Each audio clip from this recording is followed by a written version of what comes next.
Hi, this is a Yesterday's Moose production. Going to be playing Super Mario Maker for the Wii U. I'm playing 6 levels which I have made, 3 levels which are completely new levels, and 3 levels which are updated versions of existing levels.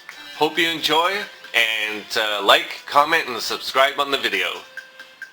First level is a Super Mario Bros. 3 course called Do-Re Mario, currently sitting at a 20.31% completion rate.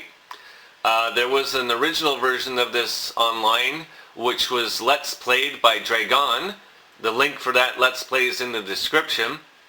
And he made a comment about the level that there were note blocks that needed to play music. So I went ahead and uploaded the level again. This time all of the note blocks will play music for Mario. Alright, Do-Re Mario. It's actually a lot to say about this level. Originally it was uploaded without all these sound effects in it, and the musical note blocks were just regular note blocks. Draygone from RPG Maker Magazine and RPG Maker Pavilion has a Super Mario Maker Friday stream every Friday where he plays Super Mario Maker levels, and had commented that these note blocks should play musical notes. So I went ahead and updated the level with musical notes because it does play a lot better with the notes, and it's more fun. Also, I wanted this level to feel like a traditional Super Mario Bros. 3 level where you would collect secrets and coins and whatnot. There's a checkpoint, by the way.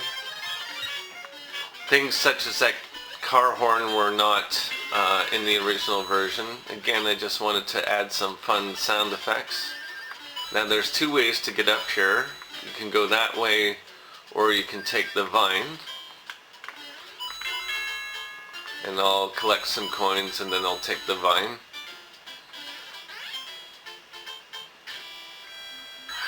Get some 1-ups.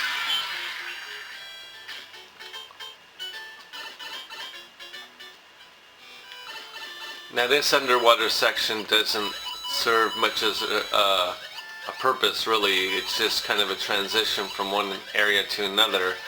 But I thought it was fun just that you went down here and then just to go back up. And there's the 1-up. And then you can collect the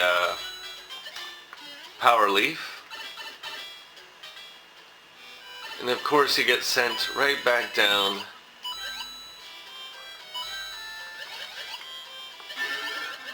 And now there's some helpful stars in some of the note blocks.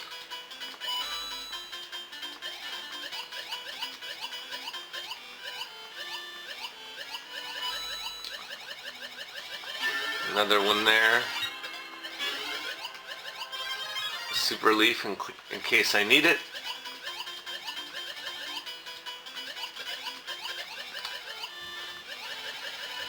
And there's the other checkpoint.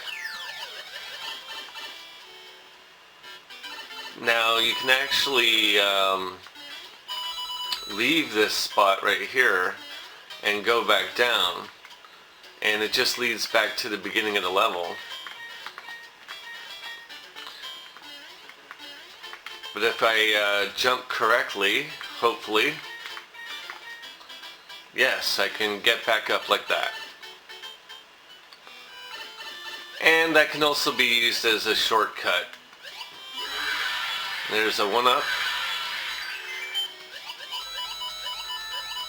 Bunch of jellyfish. If I were small Mario, that would have been a mushroom. I added this superstar to make it even easier to get through this section. Before there was no superstar. Which leads to the end of the level. There you have it, Do-Re Mario. Next level is a Super Mario Brothers themed level called Mario-kun Cho Omoshiroi Desu ne, which translates to Mario-kun is super humorous, don't you think? And this is another one of my levels where the player must go from right to left in order to clear the level, and it is sitting at a 24.69% completion rate. Right away we have a 1-up and Mario-kun amiibo costume. Mario-kun is from a Japanese manga based on the adventures of Super Mario, I'm guessing. I've never actually read it or seen it, but I do like this amiibo costume, even though it has a generic up sound. Originally I had my own personal sound effects in this level every time you got the Mario-kun costume. Problem is, even on the version that I have for myself, it did not save the sound effects for me. So the very next time I played the level, I got the item and all it did was a bird cheep. Chirp chirp, that's all it did. Which is not very fun, by the way. I thought it would have at least saved the sound effects for the version that I kept on my Wii U, but it doesn't even do that. So once I found that out, I immediately deleted the version online and then just added the rainbow yay or kick or whatever you want to call it sound effect for when you get the Mario-kun costume, which I just lost, by the way.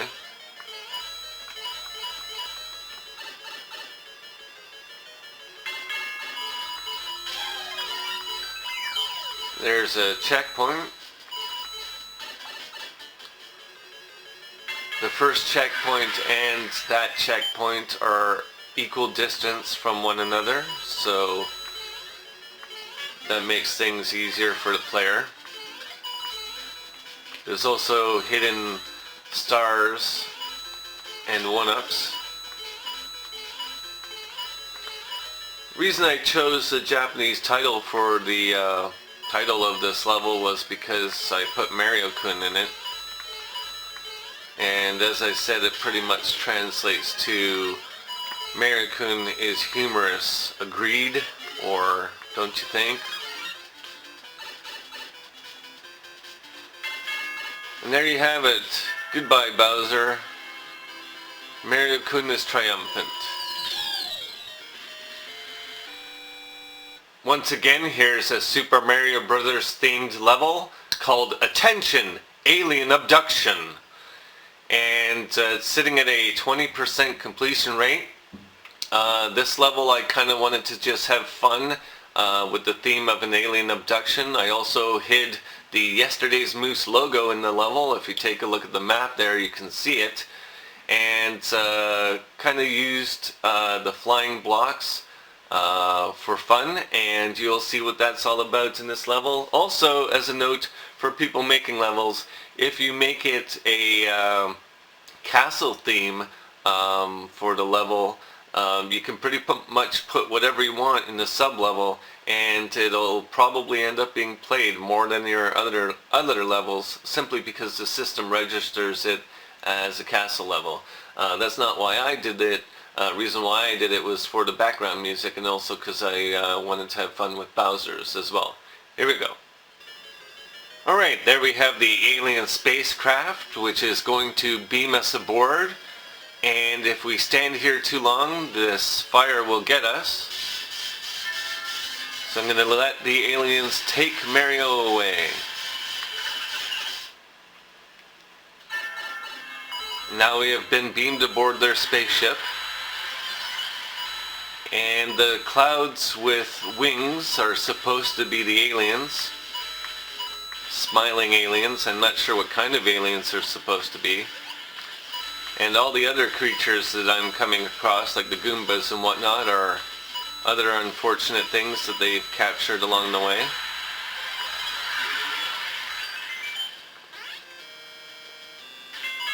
I decided to use this amiibo costume because it's kind of space themed. And of course you're supposed to be inside the spaceship right now. One thing I will note is I actually thought those windows or the portals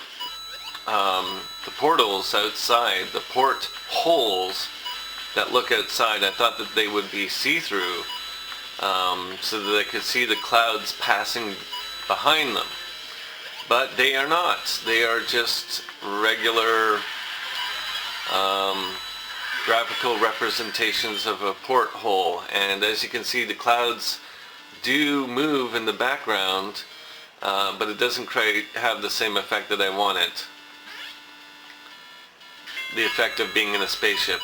It does, you know, still come across as being in a spaceship because it's moving up and down, so there's that. Also wanted to make full use of the checkpoint here. If you happen to lose when you come back at this checkpoint, there's a amiibo costume waiting for you right away. Also wanted to use these doors to their full advantage. So they just move to different parts of the ship. And hitting one up, by the way. As you can hear, they have tones to let you know that you're going in the right direction and whatnot.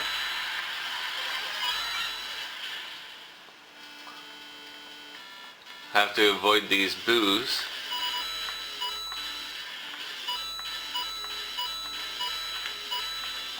I did give the player a lot of amiibo costumes, but I put them far enough apart that there's always the possibility that the player could have been hit by a boo or one of these spiky guys or a Goomba or anything for that matter.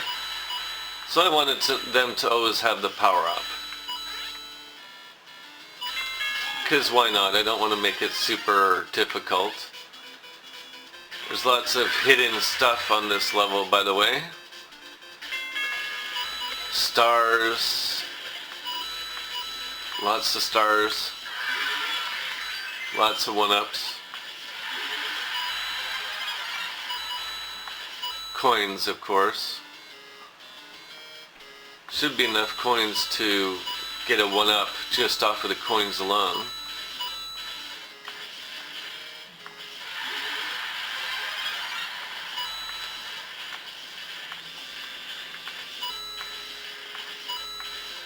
No, well, I'm not going to get it, but you can get it.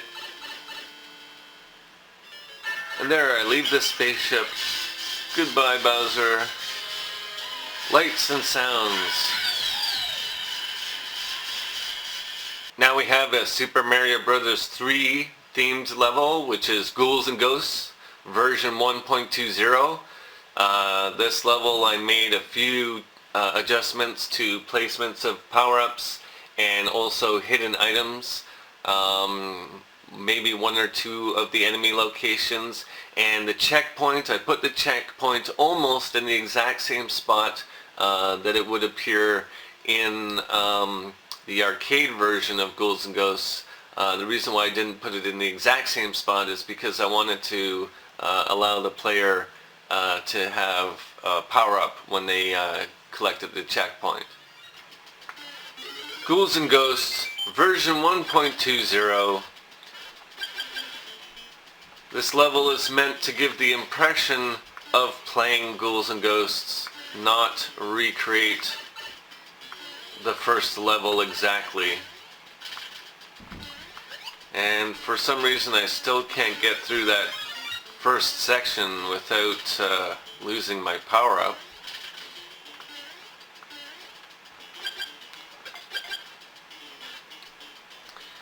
If you go down here now, if I hadn't jumped like that, I could have shown that it was easier. It's also a hidden one up there, by the way.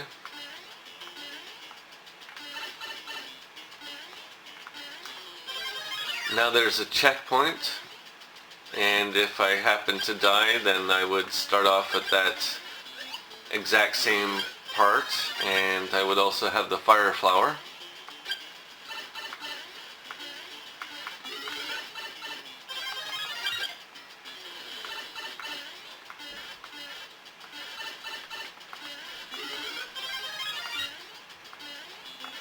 I did not give the player mushrooms because I wanted the player to always have the fire flower, because it is your weapon. It's in fact the only weapon to give Mario. I could have given a super leaf and made him into a raccoon, but that wouldn't have made much sense. Because in Ghouls and Ghosts you shoot. You don't hit things with your tail, because you don't have a tail.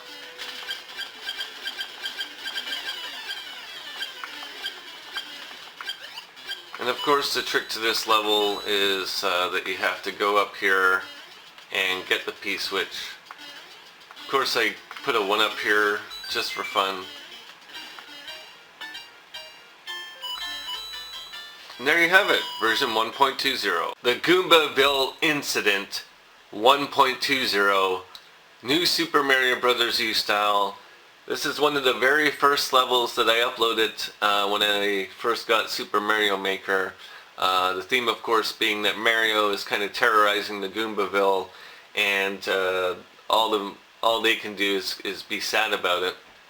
And what I did was I added 2 checkpoints in this level, and also made it slightly easier for the player to get through the level as well, because I did notice in the original version people were actually dying in unusual spots, so I changed those spots to improve them. Here we have the Goombaville Incident. Right away I give the player a fire flower, a mushroom, and then another fire flower in case they missed it. There's some coins up here. And before, people were probably dying because they would come back in this door here that I'm exiting. So now if I go back in, there's actually a little bit of room there so that people don't die right away. It's interesting how people play a level. You wouldn't think they would go back, but they do. I added that little formation here and that checkpoint over there.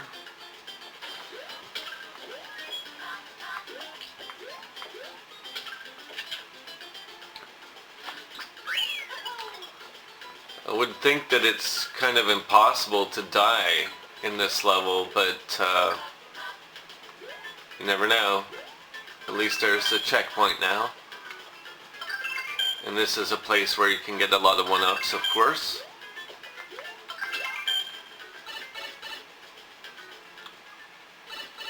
There's a second checkpoint with another fire flower. I added that star just to make this section even easier for people. Other than that, it's pretty much the same. Fire flowers and coins. Before there were mushrooms, and I replaced all the mushrooms with fire flowers.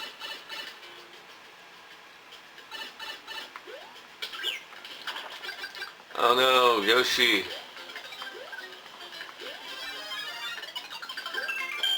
There, now I get Yoshi back. And now, instead of bullet bills coming out of these cannons, now there are Goombas coming out of the cannons. Because someone made a comment about how bullet bills were not Goombas, and well, I guess you're right. Technically, they are not. So now there's Goombas coming out of the cannon. There you go. The Goombaville Incident, version 1.20. Left-handed level of version 2.0 is a level that went through a few changes before I finally decided on this version, and this will be the final version. Not going to upload it again. Reason is because I was never really happy where the checkpoint was, and also with the level changes that I made from the original version, because I actually prefer the original version over this one. But this version as it is now is actually better, and there's a few things in it that will help out the player if they kind of want to get through this quickly, and also allow the option of going through it the proper way at the same time. And I'll talk about the differences while I'm playing the level as well. Last but not least, we have Left-Handed Level of version 2.0. Why is it version 2.0? Because it is slightly different from version 1.20, which I had released before. This block here is still visible, allowing the player to climb up these vines if they want. I removed the trampolines from these moving platforms. Reason is because, well, when I was playing the level I found them annoying, so maybe people playing the level would find it annoying too. So I got rid of them. They actually can interrupt your jump rather than helping you, so they don't need to be there. Now, I was never really quite happy with the checkpoint placement, so I went ahead and changed it. So now this pipe is on the left side, which makes sense. And just for fun, you come out the right side there, and there's no more checkpoint here anymore. Reason is because now over there is the checkpoint, and it should be super obvious that the checkpoint is there. Also have a hidden 1-up.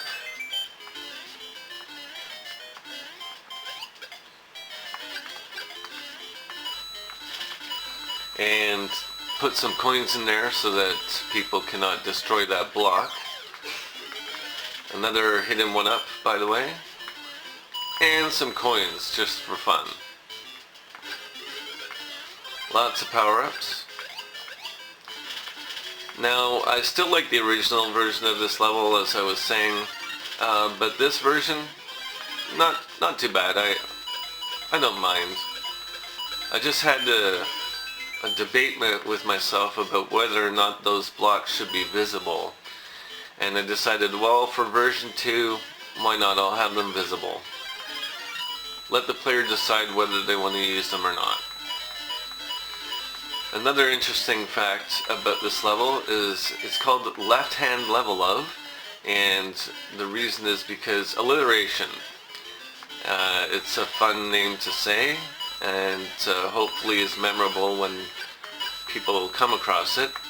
I myself am actually right-handed, so all of my levels were designed that way, not left-handed. So there's that. That's the fact about this level and about me. So there you go. And that brings us to the end of Left-Hand Level of version 2.0. You can decide whether it's better or not. Alright, that was fun. Got to play 6 of my levels, and I hope you enjoyed. So, thank you very much for watching. This has been a Yesterday's Moose production, and I'll see you next time.